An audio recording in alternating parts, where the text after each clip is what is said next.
Not സദ്വാക്കലിന് ശേഷം ഗുജറാത്തിലെ BJP നേതാക്കൾ പഴയ നോട്ടുകൾ മാറ്റി പുതിയ നോട്ടുകൾ നൽകുന്ന ദൃശ്യങ്ങൾ പുറത്ത്. കോൺഗ്രസ് അടക്കമുള്ള പ്രതിപക്ഷ നേതാക്കൾ ഒന്നിച്ചു നടത്തിയ വാർത്താ സമ്മേളനത്തിലാണ് ബിജെപി നേതാക്കളുടെ ഇടപാട് ദൃശ്യങ്ങൾ പുറം ലോകത്തിൽ അറിഞ്ഞത്. അതേസമയം പുറത്തുവിട്ട ദൃശ്യത്തിന്റെ ആധികാരികത സ്ഥിരീകരിക്കാൻ കഴിയില്ലെന്നും കപിൽ സിബൽ പറയുന്നു. വിശദാംശങ്ങൾ ഹരീഷ് നൽകും. ഹരീഷ്, തെരഞ്ഞെടുപ്പ് അടുക്കുന്ന സാഹചര്യത്തിലാണ് കോൺഗ്രസ് ബിജെപി നേതാക്കളുടെ പഴയ നോട്ട് നിരോധനത്തിന് ശേഷമുള്ള നോട്ട് ക്രയവിക്രയം സംബന്ധിച്ചുള്ള വീഡിയോ പുറത്തുവിട്ടിരിക്കുന്നത്. തെരഞ്ഞെടുപ്പിന് മുന്നോടിയായുള്ള ഈ ഒരു നീക്കം ബിജെപിക്ക് എത്രത്തോളം കോട്ടമുണ്ടാക്കുന്നതാണ്? വിശദാംശങ്ങൾ. കൃഷ്ണ, മോദി സർക്കാർ നടപ്പിലാക്കിയ നോട്ട് അസാധുവാക്കൽ വലിയ കുംഭകോണമാണെന്ന ആരോപണം ഉന്നയിച്ചുകൊണ്ടാണ് പ്രതിപക്ഷ പാർട്ടി നേതാക്കൾ ഒളിക്യാമറ ദൃശ്യങ്ങൾ പുറത്തുവിട്ടിരിക്കുന്നത്. ഗുജറാത്തിലെ ബിജെപി നേതാക്കൾ പുതിയ നോട്ടുകൾ വെച്ച് ഇടപാട് നടത്തുന്ന ദൃശ്യങ്ങളാണ് പുറത്തു വന്നിരിക്കുന്നത്. ബിജെപി ഓഫീസിൽ വൻതോതിൽ പുതിയ നോട്ടുകൾ ശേഖരിച്ച് വെച്ചിരിക്കുന്ന ദൃശ്യങ്ങളും കാണാൻ കഴിയും. 50 കോടിയോളം രൂപയാണ് ഈ 2000-ന്റെ പുതിയ നോട്ടുകൾ അവിടെ കെട്ടിവെച്ചിരിക്കുന്നത്. കെട്ടുകെട്ടുകളായി തന്നെ അട്ടിക്ക് വെച്ചിരിക്കുന്ന സാഹചര്യത്തിലാണ് ദൃശ്യങ്ങളാണ് പുറത്തു വന്നിരിക്കുന്നത്. പഴയ നോട്ടുകൾ മാറ്റി നൽകുന്നത് ബാങ്കുകൾ നിർത്തിയതിനു ശേഷമാണ് പാർട്ടി ഓഫീസ് കേന്ദ്രീകരിച്ച് കൈമാറ്റം നടത്തിയെന്ന് പ്രതിപക്ഷ നേതാക്കൾ ആരോപിച്ചു. നോട്ട് അസാധുവാക്കൽ ഉന്നത നേതാക്കൾക്ക് ധനസമ്പാദനത്തിനുള്ള വഴിയെന്നായിരുന്നു കോൺഗ്രസ് നേതാവ് കപിൽ സിബൽ ആരോപിച്ചു. കാവൽക്കാരനും കള്ളനും ഇന്ത്യയിലെ ഒരാളാണെന്നും രാജ്യത്തിന്റെ മിത്രമെന്നും പറയുന്ന വ്യക്തി തന്നെയാണ് ശത്രുവെന്നും കപിൽ സിബൽ ഈ പറഞ്ഞ പത്രസമ്മേളനത്തിനിടയ്ക്ക് വ്യക്തമാക്കുകയും ചെയ്തു. 2019 അധികാരത്തിൽ വന്നാൽ ഒളിക്യാമറ ദൃശ്യത്തെക്കുറിച്ച് അന്വേഷണം നടത്തുമെന്നും കപിൽ സിബൽ വ്യക്തമാക്കിയിരിക്കുകയാണ്. വെബ്പോർട്ടിൽ നിന്നെടുത്ത ദൃശ്യങ്ങളാണ് പ്രതിപക്ഷ നേതാക്കൾ വാർത്താ സമ്മേളനത്തെ പുറത്തുവിട്ടിരിക്കുന്നത്. കപിൽ സിബലിനെ കൂടാതെ പത്രസമ്മേളനത്തിൽ രൺദീപ് സിംഗ് സുർജേവാല, അഹമ്മദ് പട്ടേൽ, ഗുലാം നബി ആസാദ്, മല്ലികാർജുൻ ഖാർഗെ, ആർജെഡി നേതാവായിരിക്കുന്ന മനോജ് ഝാ, ശരത് യാദവ് എന്നിവരെ പങ്കെടുത്തത് 31 മിനിറ്റ് ദൈർഘ്യമുള്ള വീഡിയോ ആണ് പുറത്തു വന്നിരിക്കുന്നത്. എന്തായാലും തന്നെ മോദി സർക്കാർ ഈ നോട്ട് നിരോധനം നടത്തിയതിന് തൊട്ടുപിറകെ തന്നെ വലിയ രീതിയിലുള്ള ആഘാതങ്ങൾ ഇന്ത്യയുടെ സാമ്പത്തിക മേഖല ഉണ്ടായെന്ന് ചൂണ്ടിക്കാട്ടിക്കൊണ്ട് തന്നെ കോൺഗ്രസ് അടക്കമുള്ള പ്രതിപക്ഷ പാർട്ടികളും അതോടൊപ്പം തന്നെ RBIയിൽ ജോലി ചെയ്യുന്നവരും ബാങ്കിംഗ് മേഖലയിൽ വർക്ക് ചെയ്യുന്ന എല്ലാവരും തന്നെ രംഗത്ത് വന്നിരുന്നു. ഇന്ത്യയിലെ കാർഷിക മേഖല അടക്കമുള്ള മൈക്രോ സെക്ടർ അടക്കമുള്ള എല്ലാ മേഖലയും പൂർണ്ണമായി നശിച്ചത് ഈ നോട്ട് നിരോധനത്തിന്റെ പശ്ചാത്തലത്തിലാണെന്നുള്ളതിന്റെ തെളിവ് പുറത്തുവരികയും ചെയ്തിരുന്നു. RBI ഗവർണറായിരുന്ന ദേവ്രാം രാജൻ ഇതിന് തൊട്ടുപിറകെ രാജിവെച്ച് പുറത്തു പോകുന്നതും ഇതിന്റെ ഈ നോട്ട് നിരോധനവുമായി ബന്ധപ്പെട്ട വിഷയത്തിന്റെ അടിസ്ഥാനത്തിലാണെന്നുള്ള വാർത്തകൾ തന്നെ പുറത്തു വന്നിരുന്നു. എന്തായാലും മോദി സർക്കാർ നടപ്പിലാക്കിയത് ഏറ്റവും വലിയ മണ്ടത്തരമാണ്, അല്ലെങ്കിൽ ഒരു വലിയ ഫൂളിഷ്നെസ് ആണെന്നാണ് കോൺഗ്രസ് അടക്കമുള്ള പ്രതിപക്ഷ പാർട്ടികൾ ഇപ്പോഴും ആരോപിക്കുന്നത്. 2019 ലോക്സഭാ തെരഞ്ഞെടുപ്പിന് ഇനി ഏതാനും ദിവസങ്ങൾ മാത്രമേ ഉള്ളൂ. ആ സമയത്ത് ഇങ്ങനൊരു വീഡിയോ ക്ലിപ്പ് പുറത്തു വന്നതോടുകൂടി തന്നെ ബിജെപി വളരെ വലിയ സമ്മർദ്ദത്തിലായിരിക്കുകയാണ്. എന്നാൽ ഇനി ബിജെപി ചെയ്യാൻ പോകുന്ന പ്രധാനപ്പെട്ട കാര്യം ഇത് ഏതോ ഒരു പോർട്ടാണ്, ഇത് ശരിയായ വിഷയമല്ല എന്നെല്ലാം പറയാതെ ന്യായീകരിക്കാൻ ബിജെപി മുൻകൈ എടുത്ത് മുന്നോട്ട് വരും. പക്ഷെ അതിനൊരു ചാൻസ് കപിൽ സിബൽ അടക്കമുള്ള നേതാക്കൾ നൽകി എന്നതിന് ഒരു ദുഃഖകരമായ കാര്യം കൂടി ഇതിനുണ്ട്. കാരണം അതേസമയത്ത് കപിൽ സിബൽ വ്യക്തമാക്കിയത് ഈ ദൃശ്യത്തിന്റെ ആധികാരിക സ്ഥിരീകരിക്കാൻ കഴിയില്ലെന്ന് കപിൽ സിബൽ തന്നെ പറയുന്നു. പക്ഷെ എന്തായാലും വ്യക്തമായി തന്നെ ബിജെപി ഓഫീസിനകത്തേക്ക് കയറി പോകുന്ന ആളുടെ കയ്യിൽ ബാഗ് ഉണ്ടായിരുന്നു. തുടർന്ന് അദ്ദേഹം പുറത്തു വരുമ്പോൾ അദ്ദേഹത്തിന്റെ കയ്യിൽ ബാഗുണ്ട്. തുടർന്ന് അദ്ദേഹം വേറെ ഒരു ഫാം ഹൗസിൽ എത്തുന്നു. ഫാം ഹൗസിൽ അദ്ദേഹം അമിത്ഷായുടെ ചിത്രങ്ങളുണ്ട്, അതുപോലെ നരേന്ദ്രമോദിയുടെ ചിത്രങ്ങളുണ്ട്, അവിടെ ബുക്കുകളുണ്ട്. നരേന്ദ്രമോദിയുടെ എല്ലാം അതുപോലെ അമിത്ഷായുടെ എല്ലാം തന്നെ മുഖം ചിത്രീകരിച്ചുകൊണ്ടുള്ള ഒരു ബുക്കുകളെല്ലാം തന്നെ ആ മേശപ്പുറത്തിരിക്കുന്നു. അതിന് അകത്തുള്ള റൂമിൽ വെച്ചാണ് ഈ 50 കോടിയോളം രൂപയുടെ 2000-ന്റെ പുതിയ നോട്ടുകൾ അട്ടിക്ക് വെച്ചിരിക്കുന്ന ദൃശ്യങ്ങൾ അദ്ദേഹം ഈ പറയുന്ന ഈ വ്യക്തി ചിത്രീകരിച്ചത്. അതിന്റെ ഒരു പോർട്ടലിൽ നിന്ന് വാർത്തയാണ് ഈ പറയുന്ന ഈ കോൺഗ്രസ് അടക്കമുള്ള പ്രതിപക്ഷ പാർട്ടിയെ എല്ലാവരും ഡൗൺലോഡ് ചെയ്ത് ഇപ്പോൾ ലോകത്തിന് മുൻപിൽ എത്തിച്ചിരിക്കുന്നത്. എന്തായാലും ബിജെപി ഇതിനെക്കുറിച്ച് ഇതുവരെ ഒരു മറുപടിയും പറഞ്ഞിട്ടില്ല, ഒരു വിശദീകരണം നൽകിയിട്ടില്ല. പക്ഷെ എന്തായാലും ബിജെപി ഉടനെ തന്നെ ഈ വിഷയത്തിൽ പ്രതികരിക്കുമെന്ന് ഉറപ്പാണ്. എന്തായാലും 2019 ലോക്സഭാ തെരഞ്ഞെടുപ്പിൽ എന്തായാലും വലിയ ചർച്ചയിലേക്കാണ് ഈ കാര്യങ്ങൾ പോകുന്നത്. കാരണം കാർഷിക മേഖലയും മൈക്രോ സെക്ടർ അടക്കമുള്ള എല്ലാ ഫിനാൻസ് മേഖലയും എല്ലാം തന്നെ ഈ പറഞ്ഞ 2016 നവംബർ 8 ശേഷം തന്നെ കുത്തനെ താഴോട്ട് പോയിരുന്നു. കേരളത്തിലുള്ള ധനമന്ത്രി തോമസ് ഐസക് ഈ വിഷയത്തെക്കുറിച്ച് വിശദമായി തന്നെ അന്ന് തൊട്ടേ ചർച്ച ചെയ്തിരുന്നു. അന്ന് അദ്ദേഹം ആദ്യമേ പറഞ്ഞിരുന്നു ഈ കാര്യത്തെക്കുറിച്ച് ഇത് ഏറ്റവും വലിയ പൊട്ടത്തരമാണ് ചെയ്യുന്നത്, മണ്ടത്തരമാണ്, ഏറ്റവും വലിയ സാമ്പത്തിക മേഖല ഇന്ത്യയിലെ സാമ്പത്തിക മേഖല മൊത്തമായി തന്നെ പിന്നോട്ട് വലിക്കുന്ന നടപടിയാണെന്നെല്ലാം പറഞ്ഞു. പക്ഷെ അന്നെല്ലാം തന്നെ മോദി സർക്കാരും അതുപോലെ കേരളത്തിലുള്ള ബിജെപി നേതാക്കൾ അടക്കമുള്ള എല്ലാവരും പ്രധാനമായി ചൂണ്ടിക്കാണിച്ചത് 3 ലക്ഷം കോടി രൂപ. ഹരീഷ്, നോട്ട് നിരോധനത്തിന്റെ മറവിൽ മോദിയുടെയും അമിത്ഷായുടെയും ഇഷ്ടക്കാർ നടത്തിയ നോട്ട് കച്ചവടത്തിന്റെ ദൃശ്യങ്ങളാണ് കോൺഗ്രസ് പുറത്തുവിടുന്നത്. വിശദാംശങ്ങൾ നൽകിയത് ഹരീഷാണ്. മറ്റൊരു വാർത്തയിലേക്ക്. ബിജെപിയിൽ പൊട്ടിത്തെറി. സീറ്റ് നിഷേധിച്ചതിനെതിരെ ബിജെപി സ്ഥാപക നേതാവ് മുരളി മനോഹർ ജോഷിയും എൽ കെ അദ്വാനിയും രംഗത്ത്. പാർട്ടിയെ കുറ്റപ്പെടുത്തി മുരളി മനോഹർ ജോഷി കാൺപൂർ മണ്ഡലത്തിലെ പ്രവർത്തകർക്ക് എഴുതിയ കത്ത് പുറത്തായി.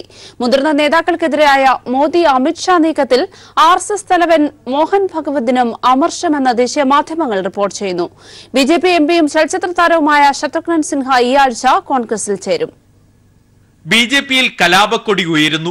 Modi Amit Shah പ്രമാദിത്വത്തിൽ seat നിഷേധിക്കപ്പെട്ട L K Advani, Murali Manohar Joshi എന്നിവർ പാർട്ടി നേതൃത്വത്തിനെതിരെ രംഗത്തെത്തി. മുരളി മനോഹർ ജോഷിയുടെ മണ്ഡലമായ വാരണാസി 2014 മത്സരിക്കാനായി കൈയടക്കിയ മോദി പകരം നൽകിയ കാൺപൂർ സീറ്റ് ഇത്തവണ മുരളി മനോഹർ ജോഷിക്ക് നൽകുന്നില്ല. സംഘടനാ ജനറൽ സെക്രട്ടറി റാംലാൽ മത്സരരംഗത്തുനിന്ന് പിന്മാറാൻ ആവശ്യപ്പെട്ടതായി വ്യക്തമാക്കി കാൺപൂരിലെ പ്രവർത്തകർക്ക് ജോഷി എഴുതിയ കുറിപ്പ് പുറത്തുവന്നു.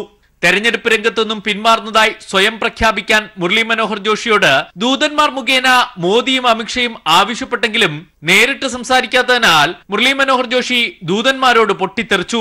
എന്തുകൊണ്ട് എന്നോട് നേരിട്ട് സംസാരിക്കാൻ അവർ ഭയപ്പെടുന്നുവെന്നായിരുന്നു ജോഷിയുടെ ചോദ്യം. എൽ കെ അദ്വാനിയോടും വിരമിക്കൽ പ്രഖ്യാപിക്കാൻ സമീപിച്ചെങ്കിലും ഉത്തരവാദിത്വപ്പെട്ടവർ സംസാരിക്കട്ടെ എന്ന് അദ്ദേഹവും ആവശ്യപ്പെട്ടു. എന്നാൽ ആരും സംസാരിച്ചില്ല. സീറ്റില്ല എന്ന കാര്യം പ്രഖ്യാപനത്തിലൂടെ മാത്രമാണ് അദ്വാനി അറിഞ്ഞത്. സ്ഥാപക നേതാക്കളെ അവഗണിച്ചതിൽ RSS തലവൻ മോഹൻ ഭഗവതിനും അമർഷമുണ്ടെന്ന് ദേശീയ മാധ്യമങ്ങൾ റിപ്പോർട്ട് ചെയ്യുന്നു.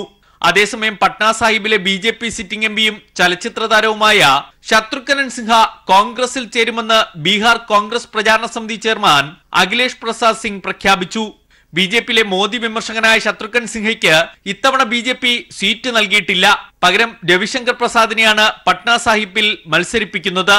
28, 29 തീയതികളിൽ ദില്ലിയിലെത്തുന്ന ശത്രുഘ്നൻ സിൻഹ കോൺഗ്രസ് നേതാക്കളെ കണ്ട് അംഗത്വം സ്വീകരിക്കും. News bureau, Delhi. വയനാട്ടിലെ BDJ സ്ഥാനാർത്ഥിത്വം സംബന്ധിച്ച തീരുമാനം പിന്നീടെന്ന് തുഷാർ വെള്ളാപ്പള്ളി. രാഹുൽ ഗാന്ധി വന്നാൽ ബിജെപിയുമായി സീറ്റ് വെച്ചുമാറുമെന്ന് തുഷാർ. ആലത്തൂരിൽ TV ബാബു, ഇടുക്കിയിൽ ബിജു കൃഷ്ണൻ, മാവേലിക്കരയിൽ തഴവ സഹദേവൻ എന്നിവർ മത്സരിക്കും. തുഷാർ വെള്ളാപ്പള്ളി തൃശൂരിലോ വയനാട്ടിലോ മത്സരിക്കും. 2 ദിവസത്തിനകം അന്തിമ തീരുമാനമുണ്ടാകും. രാഹുൽ മത്സരിക്കാനെത്തുകയാണെങ്കിൽ വയനാട് സീറ്റ് ബിജെപിക്ക് വിട്ടു നൽകുന്നതും പരിഗണിക്കും. ബിജെപി കേന്ദ്ര നേതൃത്വം BDJSന് സ്ഥാനങ്ങൾ നൽകുന്നതിൽ വ്യക്തമായ ഉറപ്പ് നൽകിയിട്ടുണ്ടെന്നും തുഷാർ പറഞ്ഞു. അതുപോലെ തന്നെ വയനാടുമുണ്ട്. അത് വരുന്ന നാളെ അല്ലെങ്കിൽ മറ്റന്നാൾ അതിനെക്കുറിച്ച് ഒരു BDJSന്റെ സംസ്ഥാന കൗൺസിൽ കൂടിയ ശേഷം തീരുമാനമെടുത്ത് ഡിക്ലെയർ ചെയ്യാനാണ് തീരുമാനിച്ചിട്ടുള്ളത്. ഞങ്ങൾ കാര്യം ഇപ്പം പ്രത്യേകിച്ച് രാഹുൽ ഗാന്ധി ഇവിടെ വയനാട് വരികയാണെന്നുണ്ടെങ്കിൽ അവിടെ ഏത് സ്ഥാനാർത്ഥി വരണമെന്നുള്ളത് ഇപ്പം BDJS ഒറ്റയ്ക്ക് തീരുമാനിക്കാൻ പറ്റുന്നത് മാത്രം ഒരു കാര്യമല്ലല്ലോ. അത് തീർച്ചയായും NDAയിൽ മറ്റുള്ള ആളുകളൊക്കെ ആയിട്ട് കൂടിയാലോചിച്ച് വേണം ഒരു തീരുമാനം എടുക്കാൻ. അതിനുവേണ്ടിയാണ് അത് സ്വല്പം വൈകി നിൽക്കുന്നത്. ബോർഡ്, കോർപ്പറേഷൻ പദവികളും കേന്ദ്ര സർക്കാരിന്റെ സ്റ്റാൻഡിംഗ് കൗൺസിൽ പദവിയുമാണ് ഉറപ്പ് നൽകിയിട്ടുള്ളത്.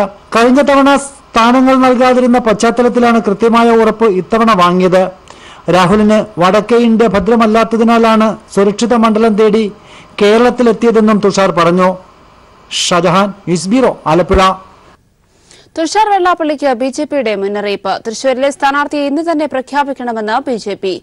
NDA സ്ഥാനാർത്ഥി പ്രഖ്യാപനം വൈകിയെന്ന് പറയുന്ന രമേശ് ചെന്നിത്തലയുടെ വാക്കും കീറിയ ചാക്കും ഒരുപോലെയെന്ന് ശ്രീധരൻപിള്ളയും. വിശദാംശങ്ങൾ നൽകാൻ ഗീവർഗീസ് ചേരുകയാണ്. ഗീവർഗീസ്, തൃശൂരും വയനാടും ഒഴിവാക്കിയുള്ള ഒരു സ്ഥാനാർത്ഥി പ്രഖ്യാപനമായിരുന്നു BDJSന്റെ ഭാഗത്തു നിന്നുണ്ടായത്. എന്നാൽ തുഷാർ വെള്ളാപ്പള്ളിക്ക് ബിജെപിയുടെ പരസ്യമായ മുന്നറിയിപ്പ് തൃശൂർ സംബന്ധിച്ച ഒരു സ്ഥാനാർത്ഥിയെ ഇന്ന് തന്നെ പ്രഖ്യാപിക്കണമെന്ന് ഒരു നിർദ്ദേശം ലഭിക്കുമ്പോൾ തുഷാർ വെള്ളാപ്പള്ളി പ്രതികരിക്കുന്നത് വയനാട് സംബന്ധിച്ച് രാഹുൽ ഗാന്ധി ആണെങ്കിൽ പോലും തനിക്ക് അവിടെ മത്സരിക്കുന്നതിന് യാതൊരു തരത്തിലും പ്രശ്നമില്ല, എന്നാൽ പ്രഖ്യാപിക്കേണ്ടത് താനല്ല എന്ന് തുഷാർ വെള്ളാപ്പള്ളിയും പ്രതികരിച്ചിട്ടുണ്ട്. ഇത് ഏതെല്ലാം തുഷാർ വെള്ളാപ്പള്ളിക്കെതിരെയുള്ള സമ്മർദ്ദങ്ങളുടെ പുറത്താണ് ഇത്തരത്തിലൊരു പ്രതികരണം നടത്തിയത്? ഏത് തരത്തിൽ നിലവിലെ സാഹചര്യത്തെ വിലയിരുത്താം? വിശദാംശങ്ങൾ. ക്രിസ്ത്യൻ NDA സ്ഥാനാർത്ഥികളുടെ പ്രഖ്യാപനം വൈകിയത് ആദ്യഘട്ടത്തിൽ തന്നെ തിരിച്ചടി എന്ന വിലയിരുത്തലാണ് തിരുവല്ലയിൽ ഇന്ന് നടന്ന NDA സംസ്ഥാന നേതൃയോഗത്തിൽ കൂടുതലായി ഉയർന്നു കേട്ടത്. ഈ സാഹചര്യത്തിൽ കൺവെൻഷനുകളിൽ ചേർന്ന് 2ാം ഘട്ടത്തിൽ ചുവടുറപ്പിക്കാനുള്ള പരിപാടികൾ യോഗം ചർച്ച ചെയ്തു. BJP സംസ്ഥാന അധ്യക്ഷനായ PS ശ്രീധരൻപിള്ളയും മറ്റ് ഘടകകക്ഷി നേതാക്കളുമെല്ലാം യോഗത്തിൽ പങ്കെടുത്തിരുന്നു. തുടർന്ന് ഇപ്പോൾ വയനാട്, തൃശൂർ ഈ 2 സീറ്റുകളിൽ തുടർന്ന് അനിശ്ചിതത്വം ഇനി നീട്ടിക്കൊണ്ടുപോകാൻ കഴിയില്ല എന്ന വാദവും ഈ യോഗത്തിൽ തന്നെ ഉയർന്നു കേട്ടു. നിലവിൽ കോൺഗ്രസ് സ്ഥാനാർത്ഥി പട്ടിക നിലവിൽ തുടർന്ന് പോരുകയാണ്. അപ്പോൾ ഇതിൽ ആരൊക്കെയാണ് എവിടേക്കാണ് മത്സരിക്കുന്നത് വ്യക്തത വന്നിട്ടില്ല. ഈ സാഹചര്യത്തിൽ രാഹുൽ വയനാട്ടിൽ മത്സരിക്കുകയാണെങ്കിൽ അവിടെ തുഷാർ മത്സരിക്കണം എന്ന് BDJS തന്നെയാണ് നിലപാട് വ്യക്തമാക്കിയിരിക്കുന്നത്. ഈ സാഹചര്യത്തിലാണ് ഈ നേതൃയോഗത്തിന് കൂടുതൽ പ്രാധാന്യം കൈവരുന്നത്. നിലവിലത്തെ സാഹചര്യത്തിൽ ഈ രണ്ട് സീറ്റുകളുടെയും വിവരങ്ങൾ ഇതുവരെ, അതായത് ആര് സ്ഥാനാർത്ഥിയായി മത്സരിക്കുമെന്നതിന്റെ വ്യക്തത വന്നിട്ടില്ല. നിലവിൽ ഇത് പ്രവർത്തനത്തെ ബാധിക്കും. ഇനി 27ഓളം ദിവസങ്ങൾ മാത്രമേ തെരഞ്ഞെടുപ്പിനുള്ളൂ. ഇത് ജനങ്ങളിലേക്ക് എത്തിച്ചേരാൻ കഴിയില്ല, പ്രവർത്തനങ്ങൾ കൊണ്ട് മാത്രമേ കഴിയൂ. ഇതിന്റെ ഒരു അവ്യക്തത തുടർന്നാൽ അത് വിജയസാധ്യതയെ ബാധിക്കുമെന്ന് തന്നെയാണ് ഉയർന്നു കേട്ട പ്രധാനപ്പെട്ട ഒരു കാര്യം. ഈ സാഹചര്യത്തിലാണ് നേതൃയോഗം ആവശ്യപ്പെട്ടത് തുഷാർ വെള്ളാപ്പള്ളി ഉടൻ തന്നെ നിലപാട് വ്യക്തമാക്കണം, വയനാടാണോ തൃശ്ശൂരാണോ മത്സരിക്കേണ്ടത് എന്ന് വ്യക്തമാക്കണമെന്ന് നേതൃയോഗം ആവശ്യപ്പെട്ടത്. ഈ സാഹചര്യത്തിൽ തുഷാർ നിലവിൽ തൃശ്ശൂരാണ് മത്സരിക്കുന്നതെന്നാണ് വ്യക്തമായിരിക്കുന്നത്. വയനാട് BDJSന്റെ ഒരു ആൻഡോ എന്ന സ്ഥാനാർത്ഥിയാണ് മത്സരിക്കുന്നത്. ഈ സാഹചര്യത്തിൽ ശക്തനായ എതിരാളി അവിടെ വേണമെന്ന് തന്നെ BDJS ആവശ്യപ്പെട്ട പ്രകാരം തുഷാർ അങ്ങോട്ട് മാറുകയാണെങ്കിൽ തൃശൂർ സ്ഥാനാർത്ഥിയായി BJPയുടെ ഒരു സ്ഥാനാർത്ഥി വരും എന്ന് തന്നെയാണ് വ്യക്തമായിരിക്കുന്നത്. ഈ സാഹചര്യത്തിൽ നിലവിൽ തൃശൂരിൽ BJPക്ക് ഒരു സ്ഥാനാർത്ഥിയെ പ്രഖ്യാപിക്കേണ്ടതുണ്ട്. അതുകൊണ്ട് തന്നെ തുഷാർ ഉടൻ തന്നെ വയനാടാണോ തൃശ്ശൂരാണോ എന്ന് വ്യക്തമാക്കണമെന്ന് തന്നെ നേതൃയോഗം ഇപ്പോൾ വ്യക്തമാക്കിയിരിക്കുന്നത്. എന്ത് തന്നെയാലും അടുത്ത 2 ദിവസത്തിൽ തന്നെ തന്റെ നിലപാട് താൻ വ്യക്തമാക്കുമെന്ന് തന്നെയാണ് തുഷാർ വെള്ളാപ്പള്ളി വ്യക്തമാക്കിയിരിക്കുന്നത്. അതോടൊപ്പം തന്നെ നേതൃയോഗം പറഞ്ഞ് എന്ത് തന്നെയാലും താൻ അനുസരിക്കും, അത് അനുസരിക്കാൻ താൻ ബാധ്യസ്ഥനാണെന്നും തുഷാർ നമ്മോട് വ്യക്തമാക്കി. ശരി ഗിവർഗീസ്. ബീഹാറിൽ BJP നേതാവ് രവിശങ്കർ പ്രസാദിനെതിരെ പ്രതിഷേധം. കരിങ്കൊടി കാട്ടിയും തമ്മിൽ തല്ലിയും പ്രതിഷേധം. RK സിൻഹയുടെ നേതൃത്വത്തിലായിരുന്നു പ്രതിഷേധം. ശത്രുഘ്നൻ സിൻഹയെ വെട്ടി രവിശങ്കർ പ്രസാദിന് സ്ഥാനാർത്ഥിത്വം നൽകിയതിനെതിരെയാണ് പ്രതിഷേധം. തെരഞ്ഞെടുപ്പ് പ്രചരണത്തിനെത്തിയതായിരുന്നു രവിശങ്കർ പ്രസാദ്. വയനാട്ടിലെ സ്ഥാനാർത്ഥിത്വത്തിൽ ദേശീയ സംസ്ഥാന നേതാക്കൾ ഇരുട്ടിൽ തപ്പുമ്പോഴും രാഹുൽ ഗാന്ധി മൌനത്തിൽ. 2ാം മണ്ഡലത്തിൽ മത്സരിക്കുന്നതിൽ നാളേക്കകം രാഹുലിന്റെ തീരുമാനമുണ്ടായേക്കും. 2ാം മണ്ഡലത്തിൽ മത്സരിക്കാൻ തീരുമാനിച്ചാൽ വയനാടും സജീവമായി പരിഗണിക്കും. വടകരയിലെ സ്ഥാനാർത്ഥി പ്രഖ്യാപനം വൈകുന്നതിലും ദേശീയ നേതൃത്വത്തിന് ഉത്തരമില്ല. കോൺഗ്രസ് അധ്യക്ഷൻ രാഹുൽ ഗാന്ധിയുടെ വയനാട് സ്ഥാനാർത്ഥിത്വത്തിൽ സമ്പൂർണ്ണ അനിശ്ചിതത്വം. ഇത് 4ാം ദിവസം. രാഹുലിന്റെ തീരുമാനം വൈകുന്നതോടെ ഇരുട്ടിൽ തപ്പുകയാണ് കേന്ദ്ര സംസ്ഥാന നേതാക്കൾ. ദക്ഷിണേന്ത്യയിൽ പാർട്ടി അധ്യക്ഷൻ സ്ഥാനാർത്ഥിയാകണമെന്ന ആവശ്യം പാർട്ടിയിലുണ്ട്. എന്നാൽ 2ാമതൊരു സീറ്റിൽ മത്സരിക്കുന്നതിൽ രാഹുൽ ഇതേവരെ തീരുമാനമെടുത്തിട്ടില്ല. കേരളം, തമിഴ്നാട്, കർണാടക എന്നീ സംസ്ഥാനങ്ങളിൽ നിന്ന് രാഹുൽ മത്സരിക്കണമെന്ന് ആവശ്യമുണ്ടെങ്കിലും ഇതേവരെയായി തീരുമാനമായിട്ടില്ല എന്ന് ദേശീയ വക്താവ് രൺദീപ് സിംഗ് സുർജേവാല ആവർത്തിച്ചു. Shri Rahul Gandhi and Congress Party deeply respects the sentiments expressed by leaders, workers and people of these 3 states.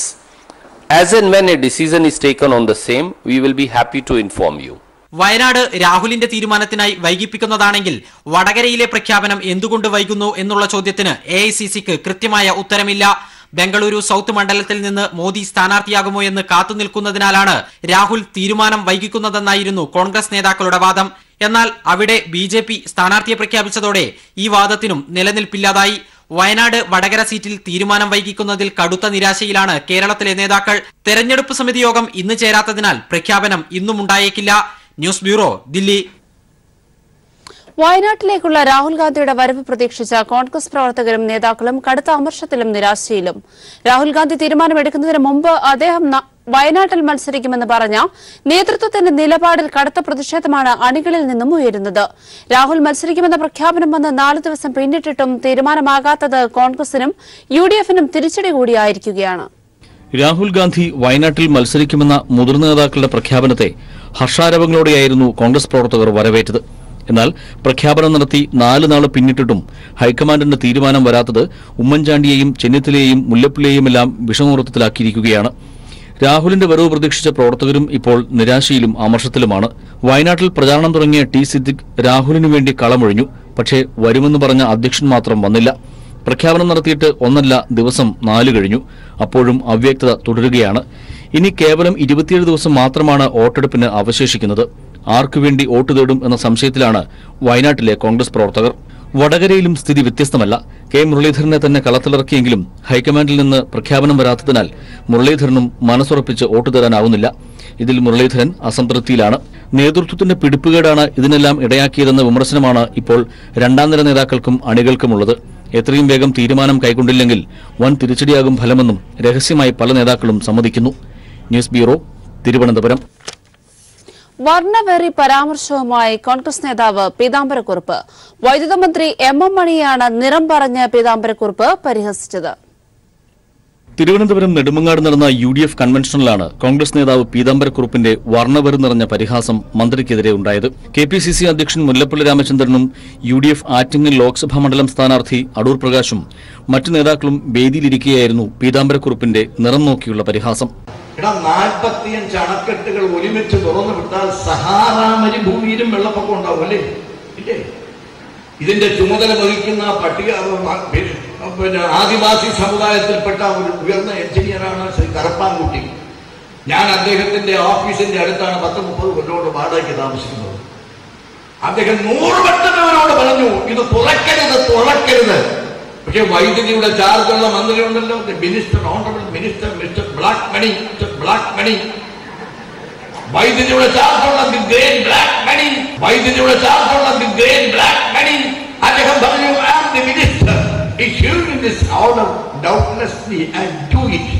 ഞാൻ പറഞ്ഞത് താനങ്ങ് ചെയ്താൽ മതി, വേറെ സംസാരിക്കണ്ട. രാജ്യത്ത് വർണ്ണവെറിക്കെതിരെ ജനാധിപത്യ വിശ്വാസികൾ ശക്തമായ നിലപാടെടുക്കുമ്പോഴാണ് പീതാംബരക്കുറുപ്പിന്റെ വർണ്ണവെറി പരാമർശം. പീതാംബരക്കുറുപ്പിന്റെ പരിഹാസം കോൺഗ്രസ് നേതൃത്വം തള്ളിക്കളയുന്നുണ്ടോ എന്ന് CPM സംസ്ഥാന സെക്രട്ടേറിയറ്റ് അംഗം ആനത്തലവട്ടം ആനന്ദൻ ചോദിച്ചു. News bureau, Thiruvananthapuram. ബലാത്സംഗ കേസിൽ മുൻ യൂത്ത് കോൺഗ്രസ് നേതാവ് അറസ്റ്റിൽ.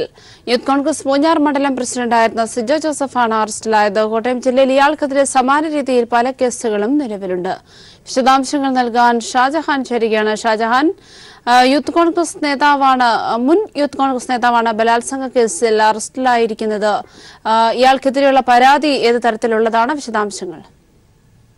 ക്രിസ്റ്റീന, കഴിഞ്ഞ 2 മാസം മുൻപാണ് ആലപ്പുഴയിലുള്ള ഒരു യുവതിയെ ഒരു ഹോട്ടലിൽ വിളിച്ചു വരുത്തി ബലാത്സംഗം ചെയ്യുകയും അതിനുശേഷം അതിന്റെ ദൃശ്യങ്ങൾ പകർത്തി പണം തട്ടാനുള്ള ശ്രമം നടത്തുകയും ചെയ്തതായിട്ടുള്ള പരാതി പോലീസിന് ലഭിച്ചത്. ഈ പരാതിയുടെ അടിസ്ഥാനത്തിലാണ് ആലപ്പുഴ നോർത്ത് പോലീസ് കേസെടുത്തത്.